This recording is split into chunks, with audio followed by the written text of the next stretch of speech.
Jenny Beth Martin is co-founder of the Party Patriots, and she was among the protesters in front of the court today. Dr. Ezekiel Emanuel is chair of the Department of Medical Ethics and Health Policy at the University of Pennsylvania. He served the Obama administration as special for health policy and helped craft the Affordable Care Act, which is in the court today. He was inside the courtroom as well. Let me ask you, first of all, let me go to Jenny Beth. What do you want the court to rule?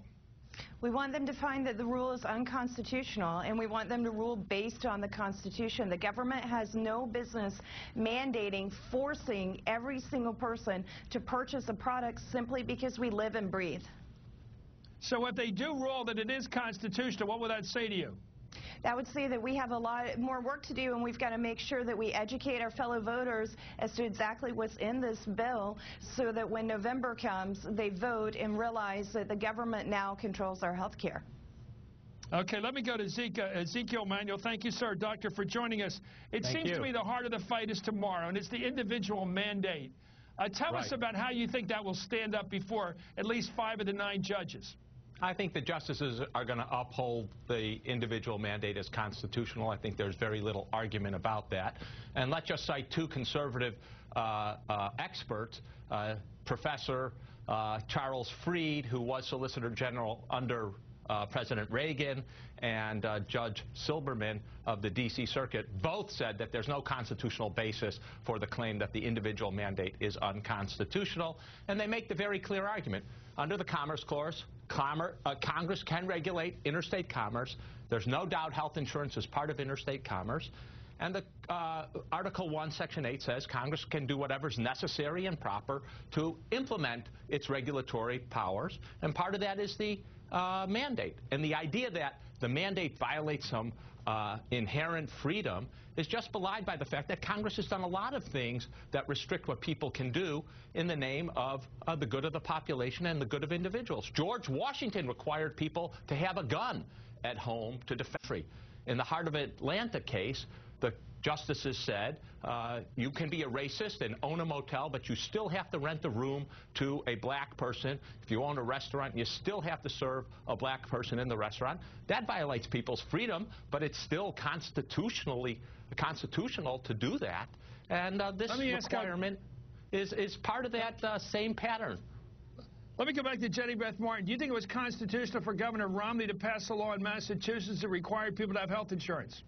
It was at his state level rather than at the federal government. If that's what the people want in his state, I understand their right to choose to do that.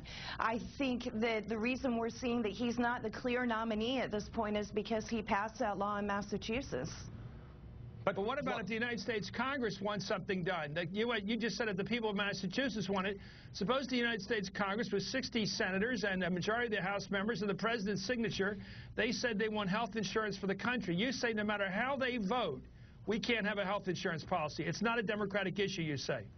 I say that we need to limit the powers invested in Congress. But even if the Congress voted 90%, I'm asking you a principled question. If 90% of both houses of Congress and a president approve something like this, if a Republican president approves something like this, you say it's still unconstitutional.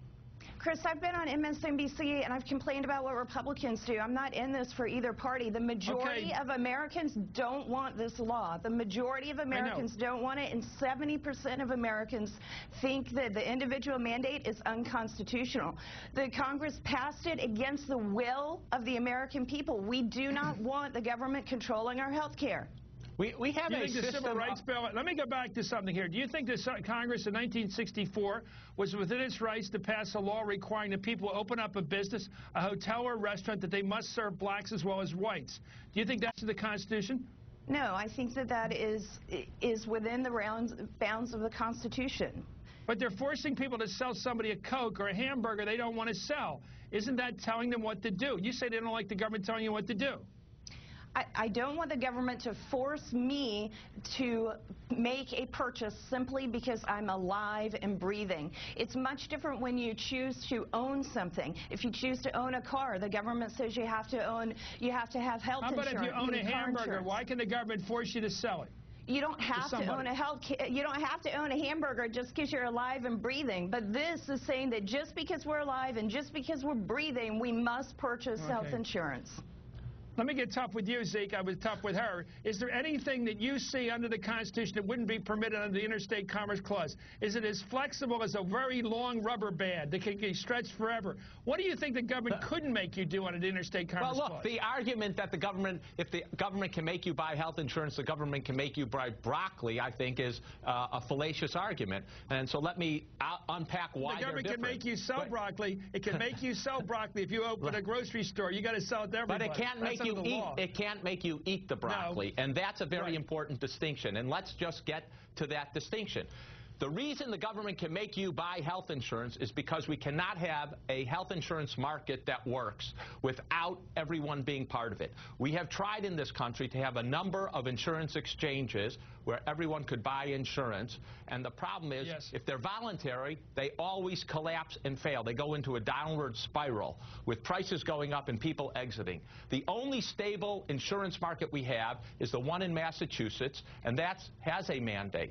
Broccoli's not the same thing. We have a broccoli market. Everyone can go and buy broccoli if they want. Don't bring up broccoli. It's voluntary. Don't bring up broccoli again. Well, I can bring up Jim's. I can bring up Jim's. Belgian endives, I think, was his problem. Let me go back to Mary Beth. One last shot at you. This whole question. If you were in a motorcycle accident, I always argue this with my kids, by the way. You're in a car accident, a motorcycle accident. You expect that from somewhere an ambulance will come with emergency people on the board who will take care of you, first responders. They will get you in a gurney into a hospital emergency room. There will be first-class doctors and nurses ready to attend to you. You will be taken care of. Who's supposed to pay for that if you don't? That's interstate commerce. Look, if you want to force this to happen, take it back to the state level. Right now, the majority of Americans don't want it, Chris. You're driving through Oklahoma, and you get in an accident. Or driving through Alaska. Who do you expect to take care of you if you have a heart attack or an accident or a bad health condition? You're expecting the hospital to do it for free. I am not expecting the hospital to do it for free. I'm not expecting that. And the thing is, even if you don't have insurance, you still have access to health care. The argument that if you don't have insurance, you can't get health care is not a valid argument. Well, how do you get the health care if you don't have insurance?